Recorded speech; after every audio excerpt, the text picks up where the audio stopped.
শুভ সকাল সবাইকে। আজ হলো সোমবার হলো শিব ঠাকুরের দিন। আমি কিভাবে আমার শিব ঠাকুরকে পূজা দেই আমি তোমাদের সাথে শেয়ার করছি। দেখো, প্রথমে আমি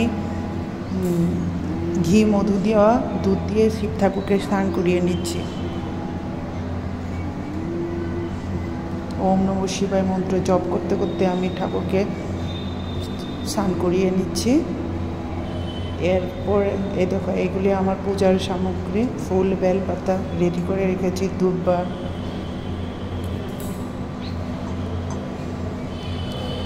এরপর আমি গঙ্গা জল দিয়ে ঠাকুরকে আবার ধুয়ে নেব সুন্দর করে।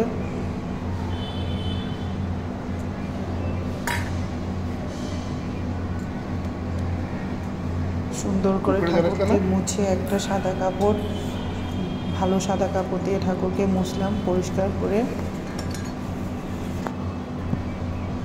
আমি তো এইভাবেই পূজা করি, কে কীভাবে করে আমাকে জানিও।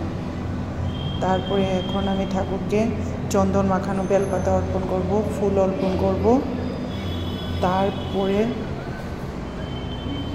ঠাকুরকে ভোগ দিয়ে ধূপকাঠি প্রদীপ জ্বালিয়ে ওম নমঃ শিবায় মন্ত্র জপ করতে করতে ঠাকুরের পূজা দেব। তারপরে আরেকটা মন্ত্র জপ করি, সেটা ওম নমো ভগবতে রুদ্রায় নমঃ। এই মন্ত্র যে পারে 108 বার জপ করে, আর যার দ্বারা সম্ভব 28 বার করে। তো আমি 28 বারই করেছি। এইভাবে আমার ঠাকুরকে আমি পূজা দিই। প্লিজ আপনারা দেখুন কিভাবে আমি আমার ঠাকুরকে পূজা দিই।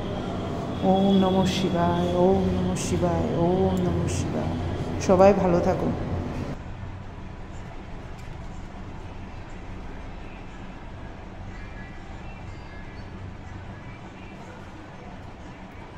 Nang hiru kalau untuk penagat sahur apa? Editkan datang. Lawan lagi bel pata makat loro. Bel pata akan lagi.